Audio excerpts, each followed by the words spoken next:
Whoa, look at that. Get the old green screen effect today. Oh, there we go. Much better. Much better. Much better on the eyes. How is everybody? Good morning. We have a meeting of, look at this. Look at that. We've got sometimes the old green screen thing doesn't always work the way that it should. Yeah, let's just see here. There's that.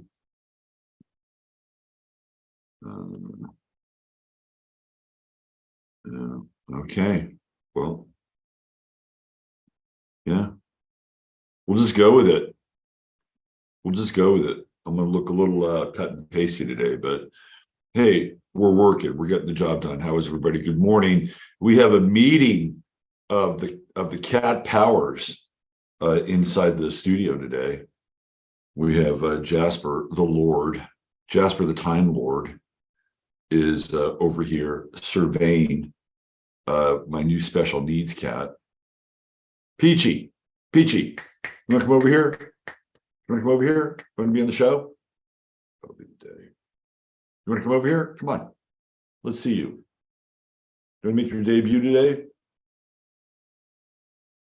You want to make your debut? She's a Virgo, but she must have some Pisces in her because she's always hiding. I can hear her purr, though. I promise I'll make this about astrology very quickly. She's such an odd. I'm practicing unconditional love. It is Pisces season, so I'm practicing unconditional love for this new cat that has shown up that is quite odd. She's, usually when you have a kitten, they settle in, they'll climb up on your lap, they'll climb your pant leg.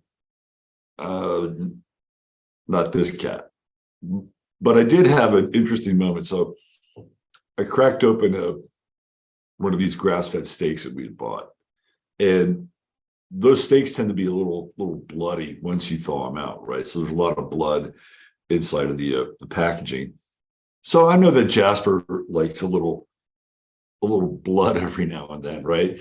So I put it in this ramekin, thinking that he would go all in. Well, he didn't. Normally he'll kind of go for it, right? But he didn't. I'll tell you who did is the new cat. And then shortly thereafter, she was running around this place like Ghislaine Epstein, Ghislaine Maxwell after a trip to the island, right? Or whatever. I mean, she was just like jacked. She was totally jacked. And anyway, she's hiding out now. She's not going to let me bring her onto the show. She's right beneath me. Let's get into the weather. I hope everybody's well. The weather here has changed. I think we're going to go through that one final cold snap, which we usually go through in February, but it looks like it's happening here as the astrological year comes to an end.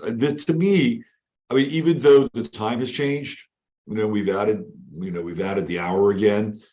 To me, this is one of the darkest times of the year.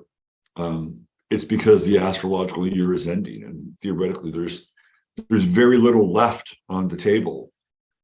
Astrologically, energetically, we're coming to the spiritual void, which really occurs at 29 Pisces, and as we move through these last degrees of Pisces, and even in some ways, kind of the last days of winter, like the darkness is amplified.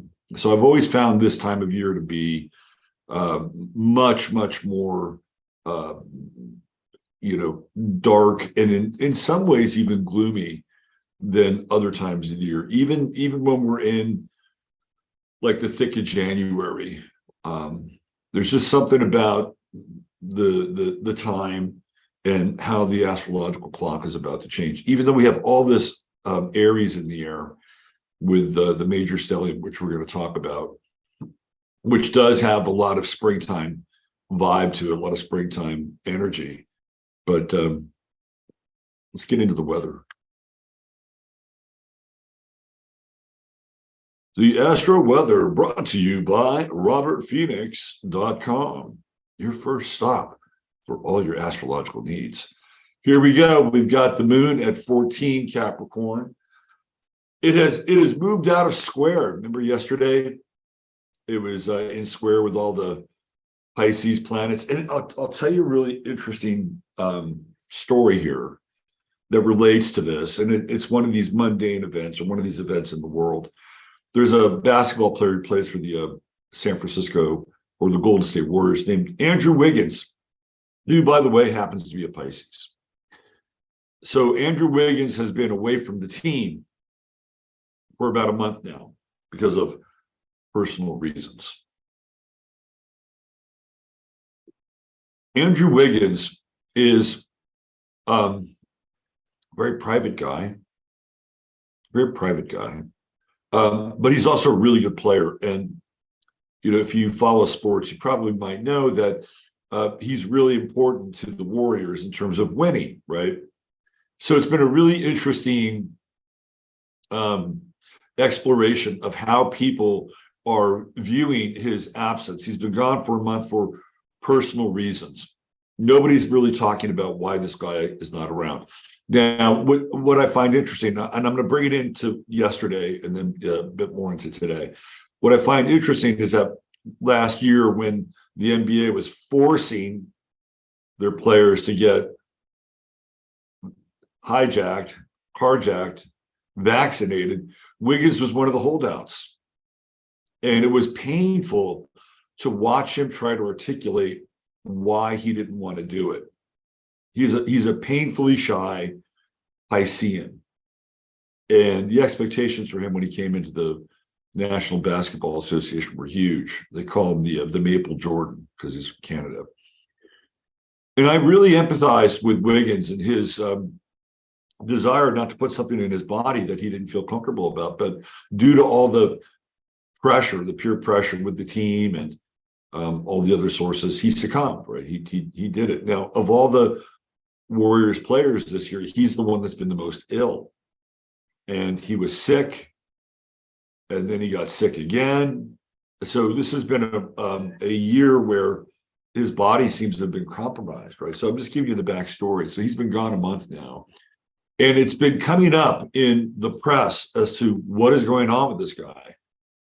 Normally, when there's a player that's out, they'll tell you, well, he's got a pulled whatever, right? Or, you know, he's dealing with the death of a parent, but there's been a cloud, a mystery around Wiggins for a while now. And so we get this whole Piscean effect with him too, right? It's like this whole Piscean kind of fog has settled over the scene. So yesterday, there's a show that's on the local radio station in San Francisco, and they asked a question, you know, should we ask the question? They asked the question, should we ask the question about why Andrew Wiggins is out and why we don't know about it? They weren't really saying anything that controversial. They just asked the question. And then there's a female sports announcer who jumped in and jumped down their throat and said, you shouldn't even ask the question. Just leave it alone. So why am I talking about this? Because it's the moon. That was the moon yesterday. We had the feminine energy, right? We had the feminine energy, which is the moon, even though it's in Capricorn, and it was very, very authoritarian, coming in and cutting right into that Piscean mob, and became kind of a firestorm on Twitter. It's a kind of a firestorm in the Bay Area. And the other thing, too, that's interesting about this whole Wiggins thing, and I'm going to talk a little bit about it on my show today, is that everybody says prayers up, you know, prayers for Wiggins, prayers for Wiggs, prayers for his family. In fact, there was this one person on Twitter who said, you know, this is ridiculous. He should be able to have a private life. Prayers for Anthony Wiggins. His name's not Anthony. His name is Andrew, right? And I just thought this speaks to the whole Piscean thing, right? Like she can't even get the guy's name right. And so I asked her, well, if I pray for Anthony Wiggins, will God somehow know that my prayer should be redirected to Andrew Wiggins. I'm going to talk more about this on the show today. But it was really evident through that exchange that, here is this authoritarian kind of,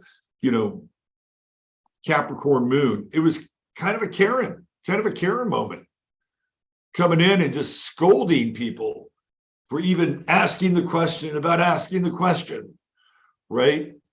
So luckily, some of that might have calmed down a bit, but we still have this moon square to Jupiter, which means that even though that Capricorn moon, which really is the master of austerity and efficiency, the Jupiter square can do a couple of things, right? It can make the emotions become much bigger. So when you have a Capricorn moon and you're really dealing with things clinically with this Capricorn, remember the moon is winding down as well. So we're losing some, we're at the end of the astrological year.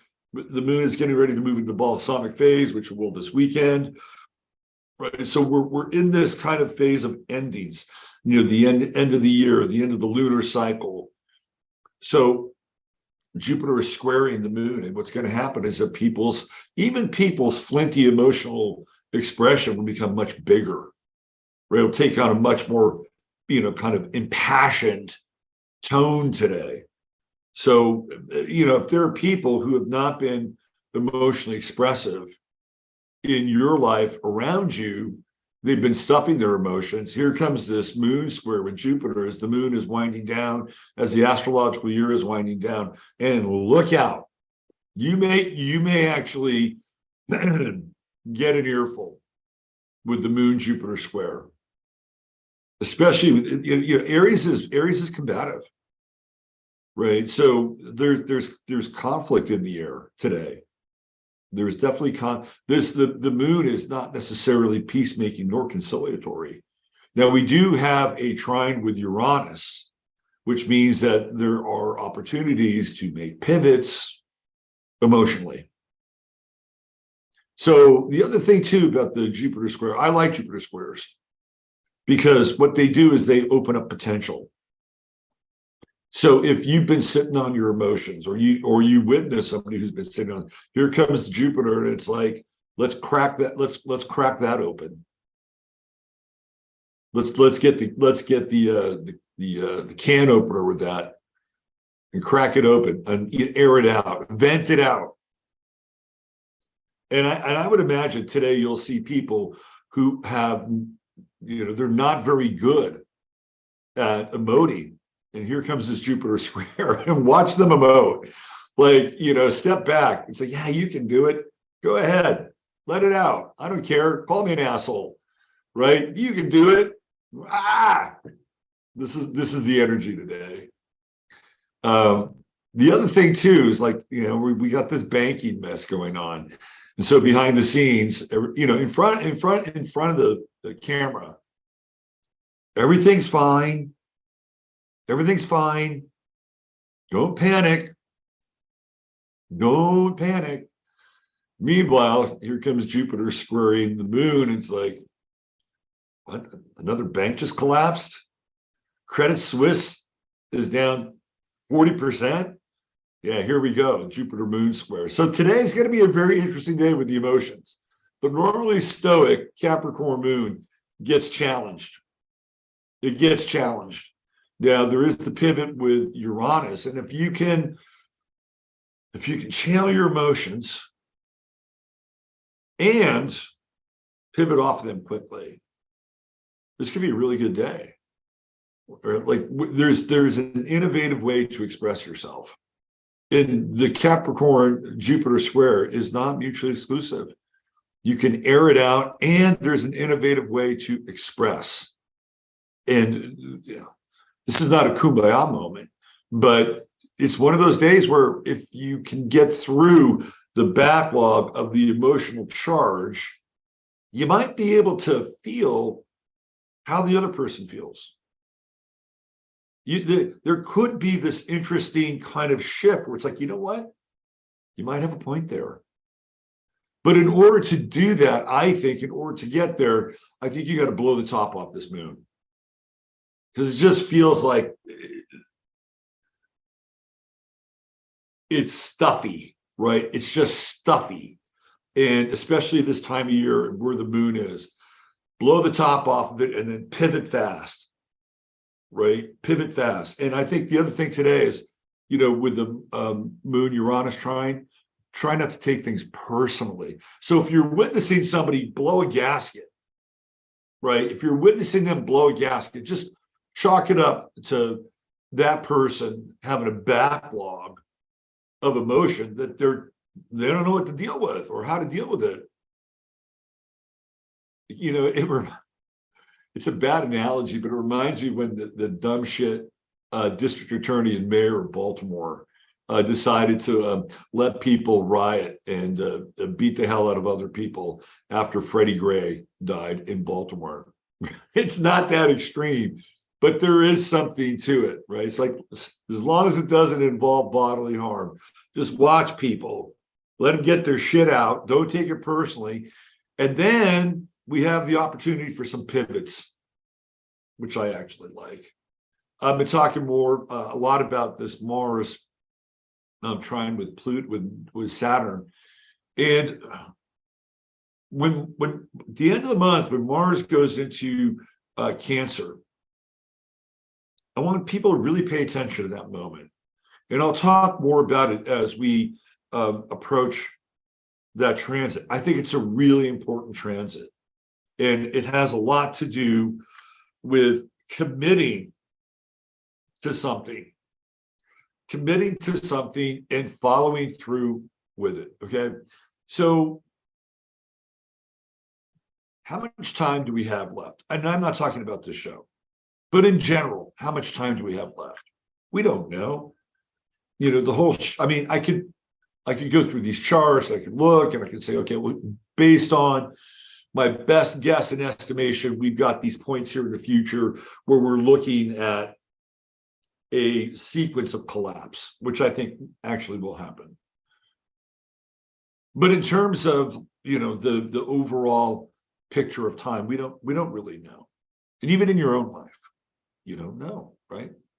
So my advice is when Mars moves into the early degrees of Cancer, that you commit to something, that you want to do, whatever that thing is, because that energy is like when Mars hits 0 Cancer. It's a really interesting degree. It's the degree of the summer solstice, and there's a lot of magic around 0 Cancer.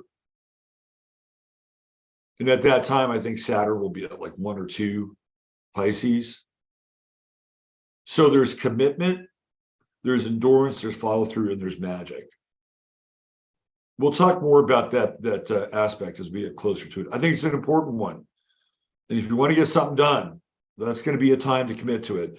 We'll get into some of the prep stuff because that's going to be in the air too with that Mars transit into Cancer. What else do we have today? We talked about the moon square. Mars and the sun and Neptune are in exact square. Mercury's joining the party. Wow.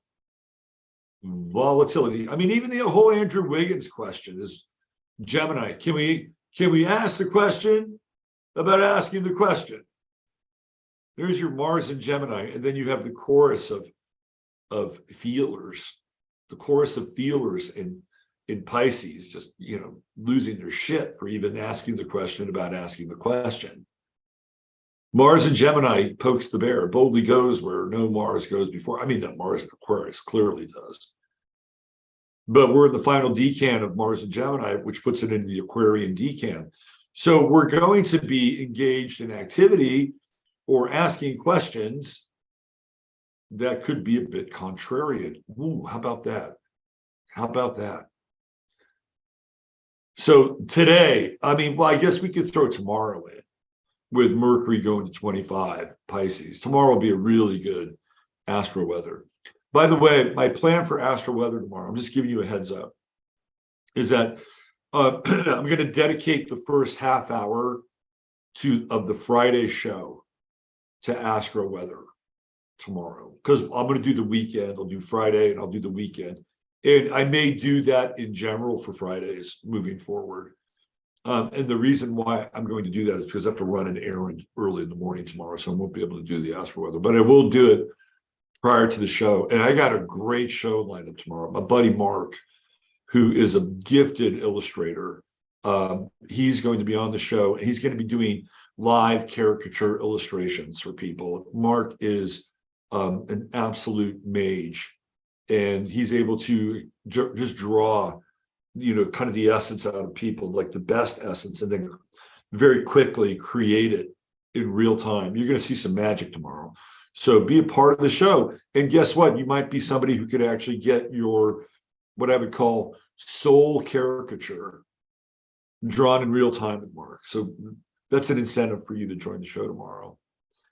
I think that's all I have today. As far as the weather goes, I mean, I could go deeper, I could go longer, but we are dealing with time constraints to some degree. Venus 29, Aries. So we're at that anaretic degree of Venus. Have you lost that love and feeling? Check in at 29 Aries.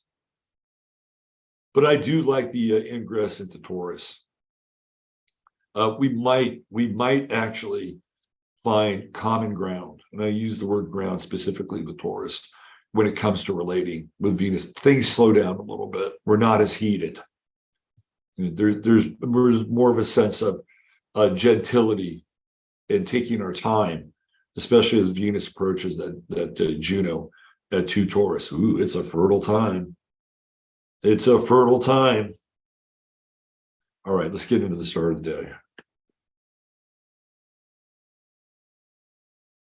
Was today an easy day or a hard day to find the start of the day? Well,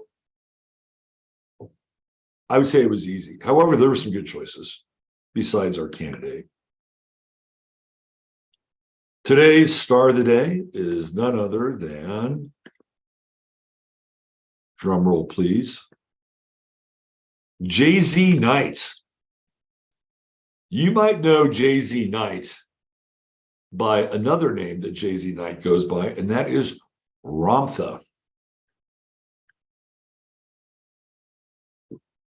Remember Ramtha? I didn't sweeten my coffee today. It tastes a little odd. I put some keto bone meal protein in it. It's a little odd tasting, but I can live with it. Jay-Z Knight claims that Ramtha was a warrior king of Lemuria, who led an army of 2 million warriors and conquered Atlantis. Well, I think he lost, but came back again. Because after the major conflagration and battle between the two great civilizations that are recorded in the annals of mythos and history, Ramtha took a timeout. He had a mental health decade. Apparently, he went into nature for 10 years and observed everything. Then he came back again, knowing what he knew, learning what he learned. He reassembled the band, and they went out and they kicked ass. And in the height of the battle, Ramtha rose above his troops down below, implementing the wisdom of the ages in the techniques and tactics that he instructed them in. He rose above them, and in a flash of light, Ramtha ascended. Yeah, that's the story. So Jay-Z Knight comes in right around 1985, 86. She's really starting to make some waves around 82, 83, when some of the Ramtha videos begin to surface. And I remember seeing those videos. I think I was watching those videos in 1985, if I'm not mistaken. And those videos have been shot about 2 years earlier, and they were shot in Hawaii. So Ramtha was channeling in Hawaii. And in the audience of those sessions was Julia Roberts and Kiefer Sutherland. I'll never forget them sitting there cross-legged, beaming at Ramtha. And those videos, I will tell you that those videos were quite compelling. Very compelling. The lessons. Now, she may be the greatest fucking actress ever, but those videos were really compelling. Whatever she was channeling was very palpable. And there are very few channels that I've seen where I said there's something there. In those early videos, I felt like there was something there. Later on, I think the whole thing had gone away, and she's just been, play acting for a very long time. But what's interesting about her chart, let's get into her chart because that's what we're going to do here, is, she uses the word Ramtha, right? The ram.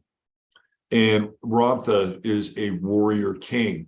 And so here we have Venus and Mercury in the fourth house. Now, did Jay-Z Knight just know her chart really well? Or was she actually channeling something? I mean, we have Neptune at the top of the chart.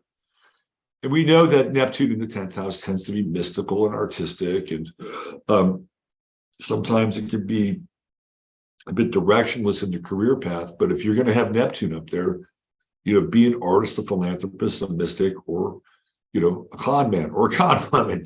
I'm slightly kidding there. But, the relationship, right? Even with Neptune retrograde, with looking backwards into time, right? Or looking backwards into this whole idea of past lives. And so here we have Neptune right down here, right? We have this opposition. So, is Neptune influencing and guiding Mercury and Venus? Or is Mercury, Venus, the sort of the microphone in the fourth house, where the action is taking place, and then it expresses itself in Neptune? It's an interesting question, but she's definitely aligned along this axis. What I find fascinating about what was going on at that time, Neptune was in Sagittarius in the late 80s, which is really where Jay-Z Knight, comes online.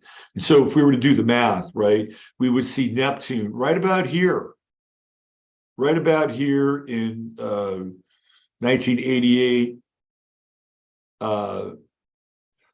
Let's see, no, it would be, yeah, so, okay, where am I? Let's see, that'd be around 1980, yeah, about 1988. Neptune is here, about 1988, 89, 90, it's I take that back, I'm sorry. This would be 85, it's early in the morning. Neptune changes signs in 1985, right? It goes into Capricorn right around 1985. So it would have been right about there on her south node when she goes into heavy channel mode. And that's kind of interesting. I think it's a kind of, and that south node is conjunct the galactic center. So was there with Jay-Z and Ramtha? I think there was for a period of time. What happened after that, there's a lot of backstory around that, about what happened. She's got this big T-square going on. She has Mars, Saturn. She's got Mars in Cancer, Saturn conjunction. Behind the scenes, she's a tyrant. People know that. And one of the things that she has done, and I think quite well, is she's been able to retain the intellectual property around her videos. Like, you cannot find Ramtha videos online. She has ironclad court judgments around that. But she's obviously not an easy person to get along with. And she has a lot of disruption with Uranus in the seventh house. The weird thing, too, about her is that she has some very interesting ideas about HIV and AIDS. And she was married to this guy. Now, I don't know how she didn't get HIV/AIDS,